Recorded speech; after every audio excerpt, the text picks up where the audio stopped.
kid, man, I used to live, literally, I was in Cincinnati, Ohio. I lived under a bridge for a while. I was in the back of my truck, just like that thing on Saturday Night Live, you know, under a bridge, never mind. And so, but I really was, and this guy took me and basically told me that there was hope. And see, when you look at people, you try to figure them out, you try to look at them and say, man, what kind of day are they having? But we never know. How many guys been watching on the news with this guy that just blew up in a courthouse and shot people? It just all went crazy, right? Okay, now listen. You know what everybody's saying about it? This is what everybody's saying. I listened to his defense attorney. He said, you know, until just like this week, he brought some stuff in his shoes. He was trying to like sneak some stuff in, but he said up to that point, he said, man, he was respectful. He was quiet. He never showed signs of anger. And the thing is, sometimes we got to realize that we don't know what somebody around us is going through. And we have to be very careful, because I know sometimes when we come in here and we talk to you about life and about choices, sometimes I tell jokes and I watch kids' face and they can't laugh. Nothing we say is funny to them, because they're just like, man, my life is so broken. It's so tough. Sometimes it's that. Sometimes they're just being tough, because you know those kids will be like, hey man, what's up? And they're like this. And you're like, and he's like, your cat died. And he's like, I did it. And you're like, oh, okay, never mind. But some kids, man, it's like they can't laugh. Look at this. I got this letter. This is a handwritten letter, y'all. I'm gonna read you a real, listen to this. This is amazing to me. This girl said, we lived in a trailer park, and one day I was outside on a Thursday, nothing new. My mom came to the door and told us to come in. We were kids, so we listened. She told us to go into her room and she'd be there in a minute. She came in with a small piece of cardboard, which unknown to us was folded around a razor. She had a 2-liter of Diet Coke. I still can't stand the taste of Diet Coke, she says in parentheses. She had a small bottle of prescribed pills. I think they were antidepressant pills that she took. There were clothes everywhere in her room. She took 3 cement blocks and put them in front of the door. I remember my brother Kyle was 4. I was 7. She overpowered us. I knew what was coming. I hoped she wasn't going to mean what she was about to do. I figured it would be, quote, youngest to oldest. She said, my mom, I don't know what I missed there. Listen, this is serious. She said, my mom fed us the pills nonstop, forced them down our throat with her finger. I know I had at least 7 or 8 pills, and Kyle had a lot of these pills too. It made me really tired. It was unbelievable. It did the opposite for Kyle, my brother. He was jumping and running all over the room. I laid in bed against the wall. I stuck my wrist down the sides of the bed and tried to sleep. You're probably thinking it shouldn't have been that hard, but remember, we were targeted victims. She said, I was only 7. My mom was much stronger than me. She said there was so much fear in my brother's eyes. She took the cardboard, unwrapped the razor. She came toward him with determination in her eyes. Carl started to yell. She got a hold of him and slit both of his wrists. He started to scream. She said, I'm going to put you out of your misery. He was only 4, and he was screaming because he was afraid of his own blood. Then she turned to me, and I remember her eyes. I'll never forget them, mister. I'd like to say they were evil, but they were red, but it was her. She was determined. With her left hand, she grabbed my right wrist, and with the razor in her right hand, I grabbed her hand to put up a fight, but it was too late. Little girl came to me. She said, mister, don't stop telling the jokes. Don't stop going to school. I said, why? She said, because my brother's out there, and if he lived, I don't know if he did or not when I came to. She said, my mom was in prison, and my brother was taken away, and she said, and wherever he is in his school, maybe you'll get to him today. And I don't know if you, even you, are in this room, and maybe you've experienced something like that, but that's the kind of kid I was. You wouldn't understand by looking at me this, but I was not a kid that had everything. Like I told you, my house, my parents, they decided one day that they were going to split up, they were going to get a divorce. And see, life sometimes takes us through some challenging moments, you know. I don't know about y'all, but like this $10 bill here. How many of you know how much this $10 is worth? $10. $10? Wow, we got some smart kids. Now listen, if I take this and I crumble it all up, how much is it worth? $10. Still $10? Even when it's messed up? What about if I do this?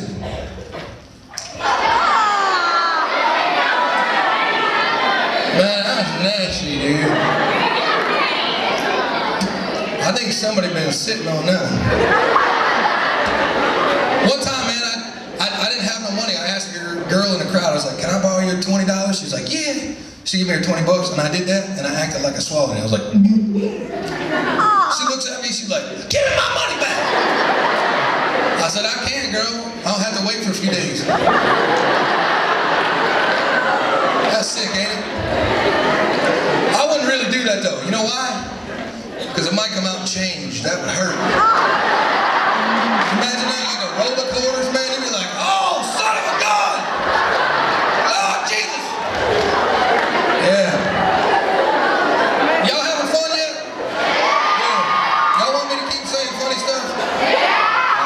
Because if I don't, y'all won't listen, I know. So here it is. Here's the deal. When I was a kid, it took somebody, it took an adult, and sometimes I know, see the thing, the problem with you is this. I know the way you are. Somebody came and ironed out the wrinkles of my life and really convinced me that, hey Tim, you might be a mess. You might be right now without a house, without a family, without nothing, but you're not worth $1 less than you were created. And so I went on and I got my education, and now I own my own business, and it's like I have everything I ever dreamed of, 2 precious kids, got a wife. But you know what? I had that attitude when I was young that I'm not going to listen to anybody, I'm going to do my own thing. See, sometimes kids, I hear them and I'm like, man, listen, and I know what you're thinking, man, don't tell me about drugs. And we try to fix it all the wrong ways, right? We come to people and go, just say no. That's like going to homeless people and going, hey dude, just get a house. You know, it's not gonna work. Sounds good. Here's the deal. I had all these people telling me, you know what, no one gave me a better reason to say no to stuff, because my life was such a wreck. I thought, any way I can get away from this stuff, I want to get away. It was all just medication for me. That's the way I looked at it, man. I don't care what I got to do. If I can just forget about the fact that I'm sleeping literally in an 84 Ford Ranger pickup truck from my house, I want to forget about this, because, man, my life was going nowhere. I was discouraged. I had no family, no nothing. 11 relatives of mine were murdered in southwest Detroit, where I grew up. I had cousins that were beat to death over just a bottle of wine in a bag. And I had a cousin that was murdered in an alley behind our house on Dragoon Street. Man, drugged down the alley, and they took cigarettes and lit them and put them out all over her body so bad they couldn't even recognize her. I mean, I saw so much evil and so much violence and so much hatred, so much stuff. And I got to where I was like, you know what, don't tell me, I'm gonna do my own thing. And then people would come to me and be like, Tim, you're gonna mess up your life. And you know what I said? It's just the way I am. It's just the way this is the way I am. Now, I know nobody in this room's ever said that to your family or your teacher or your parents. But you know what? That's not a good excuse to go, this is just the way I am. What if you just poop your pants when you were like 1 and then you got like 12 and you still poop your pants? That's the truth. That's the best way I can say it to junior high, so stay with me. Here it is. What if you come to school and your teacher's like, you really need to stop pooping your pants? And you'd be like, I can't help it. That's just the way I am. I'm just a pooper. Just call me pooper. I'm just a pooper. I can't stop it. It's the way I am. No, see, some things we do, we really need to think, we need to stop. And I know you're like, man, I don't like the rules. I don't want to hear about don't do drugs and don't do alcohol. And I don't want to hear about do my own thing. It's the way I am. I know. But you know what? Sometimes the very rules that we don't like are the only things that save our butt when we need it. Here's what I mean. I got a friend, he's dumb. Real dumb. And he never puts his lips together when he talks, and it makes me so mad. Because he's like, hey, Tim. I'm like, would you just close your mouth one time? Just once. He's like, we go over to his grandpa's house when I was a kid. His name Eric. He goes, hey, Tim, come over to my grandpa's house. I was like, okay. So we go to his grandpa's house, and his grandpa goes, hey, boys, y'all can run anywhere you want out here in the field. Now, I know we're in Pike County. I know y'all drive John Deere tractors to prom, donkey. And so I know y'all like down there, yeah. Ain't like my tractor, sick, yeah. That's sad. That's real sad, y'all. Okay, so, hey, y'all like country? I'll just start singing it. She got her daddy the money. Oh, so, anyway, so this kid, he goes to me, he goes, hey, I'll tell you what.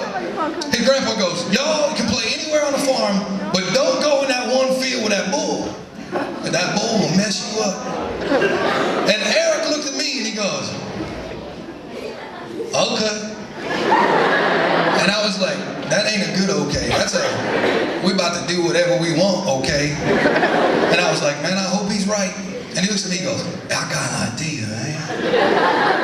I said, I have no idea what you said, but where are we going? He goes, come with me, man. I was like, okay. So we go out and he goes, and he gets this mini bike. Now this is when I grew up, like back in the olden days, before they had dirt. And so, he gets a mini bike, this old mini bike, they had big old fat tires. And you start them up and just get on them and they go about 1 mile an hour. That's kind of funny, until you're inside of a fence with a bull. He put the mini bike in the fence and he goes, watch here. That is the worst last words of any friend you got. If he ever goes, hey, wash here, he's done for, man. He reaches over the fence. He gets in the fence. He starts the mini bike. So things running and he just goes,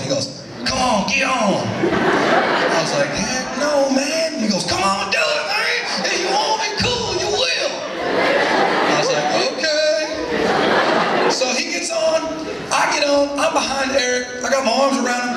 I look down. There's a bull in the field. The thing goes 1 mile an hour, and I realize his mini bike is red.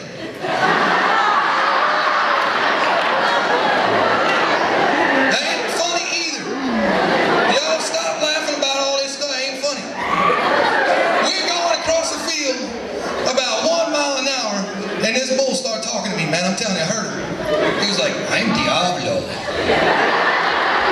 I will kill you. And I was like, oh, hey, Eric, the bull is talking to us. And this bull's like, I'm going to kill you. He starts coming across the field, and I'm looking, and I'm like, we are not going to get away from this bull. I mean, the bull's about to kill me. And I'm getting scared, and I'm seeing my mother. She coming to me like, I told you, you shouldn't have done this, boy. I'll whoop you again. Beat you with a book, and then I was like, oh man, I should not have done it. I know we wasn't supposed to get out of here. And I'm going across there, and we're going 1 mile an hour, and the bull's coming. And I look up at the bull, and I look at Eric, and I just said, man, we ain't gonna make it, so I just dumped the mini bike. Now we laying on the ground in what I thought was mud.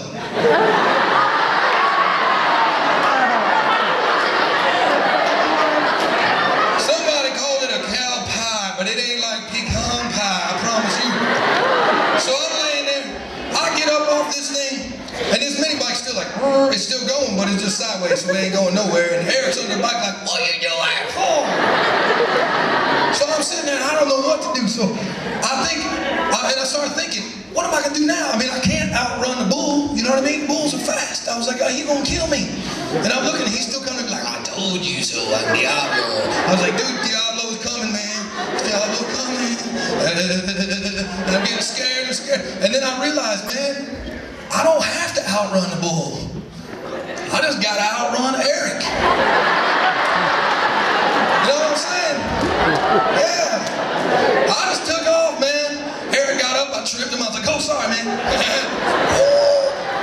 heading down the fence, I jump on the other side of the fence, and I see Eric just coming, I see Diablo coming, I was like, oh, he is dead, better hit than me. And so I'm looking, and the bull saw the bike, and it was still running, and it made him mad, and he went after the bike, and he tore that bike, I'm telling y'all, tore it to pieces. That could have been me. And Eric jumps over the fence, and we're both sitting there like, And we're watching that bull go, and I was like, that could have been you, dog. We're looking, and I'll never forget his last words. You know what they were?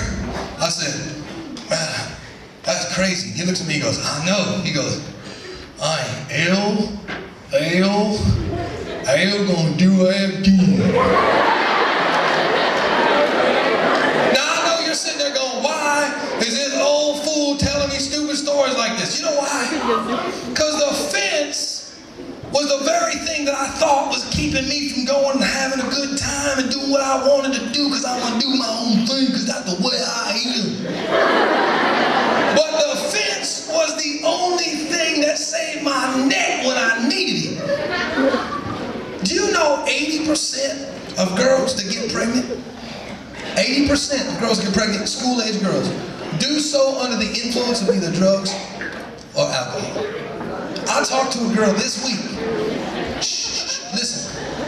Now I'm not pointing fingers at you. Maybe you found yourself in a bad situation. Hear what I'm saying. It's my heart to say to you, listen, we care about you enough to say, listen, I know you're gonna want to hear from somebody telling you what to do, but at some point you gotta stop saying, well, I'm 12, I'm just a pooper, that's the way I just poop, man, that's just the way it is.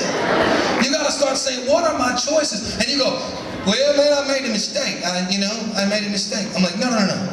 That's a choice. A mistake is like, oh, geez, I forgot to carry the decimal. Hey, that's a mistake. Mess around with your girlfriend when you're 14. That's a choice.